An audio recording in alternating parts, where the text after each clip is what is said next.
Hi everyone, Evan here at the Chronicle for June 2nd, 2020, where the future starts today.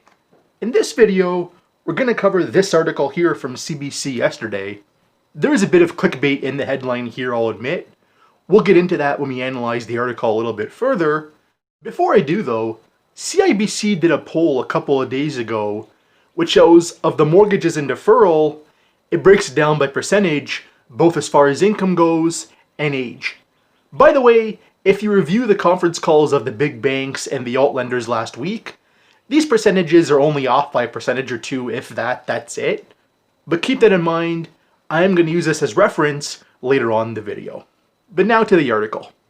When the pandemic hit Ontario, Cristina Baribina's income as a real estate agent dried up, and she knew the writing was on the wall. She'd have to sell her home. She also knew there'd be a penalty of getting out of her 5-year mortgage with TD Bank early. She just wasn't expecting it to be almost $30,000. I know the fee sounds high, but I'm going to get into it more here, and you're going to see this is all her making and nobody else's.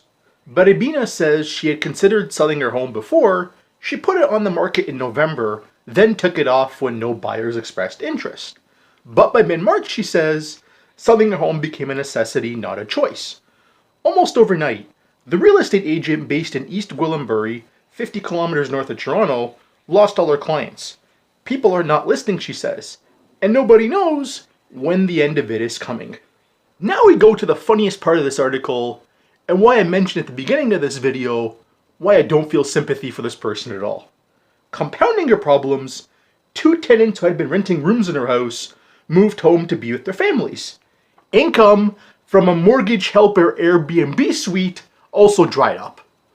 Again, was she homeowning? Or was this a side door to speculation? I think we know the answer, right? And then it mentions here, she has an elderly mother who lives with her, and she has a 12-year-old son. She's a single mom, and recently started taking anxiety pills.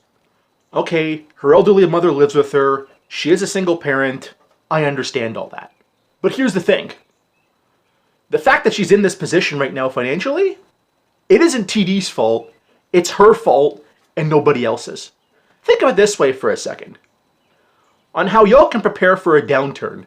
Remember the 2 videos I did where I got viewer questions on how they can prepare themselves. Again, links to both videos in the description box below.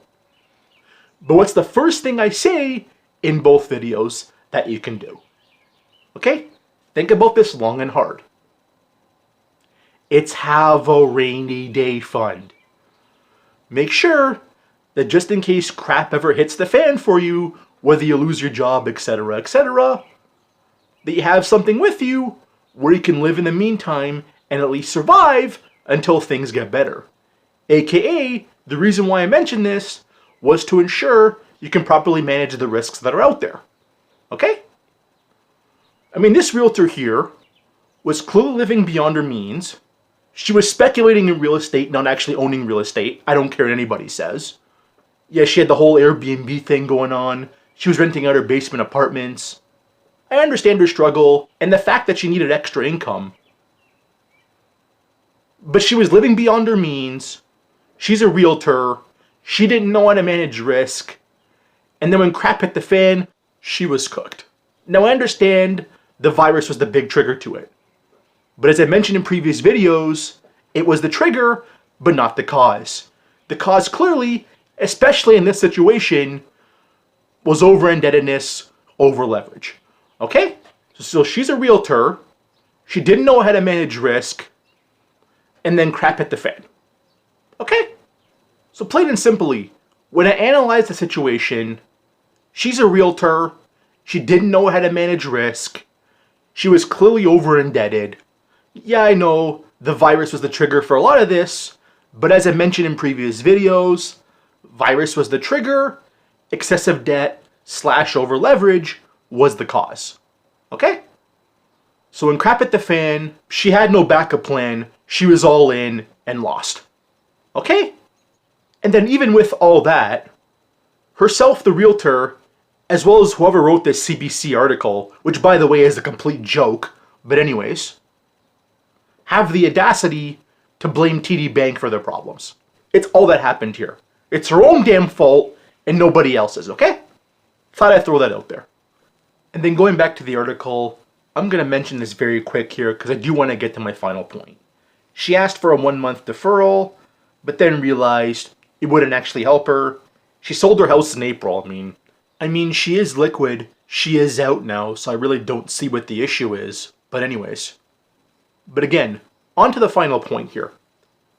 Remember the chart I mentioned at the beginning of the video? Well, yesterday as I replied to somebody on Twitter, and what this is in reference to is, remember the prediction I made about 3 months ago about how 30% of the jobs that were being lost during the pandemic weren't coming back?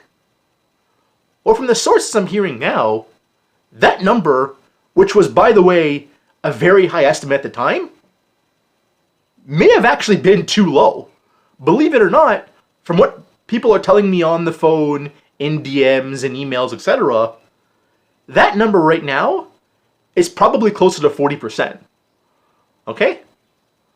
So when these deferrals are up and people realize they have nothing to come back to, think about where the real pain is then going to be felt. Yes, I know negative rates, yield curve control, etc., etc. The morph CERB into universal basic income.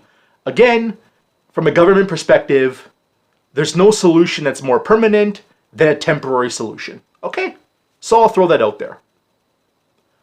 But again, my final point here is, in a big unemployment spike, central bank and governments have found the kryptonite to where they can't save the economy. The stock market isn't the real estate market. The stock market isn't the economy. Okay? Best place to go ahead and leave it. And before we go, Mike Martins did actually a very well in-depth video on this article itself. Link to that will be in the description box below. And the 2 videos I mentioned previously about how you can prepare yourself for a recession, I'll leave those also in the description box below. Smash the like button, leave a comment, subscribe, follow both my Twitter accounts. And as always, my name is Evan. This is the McChronicle, where that future starts today.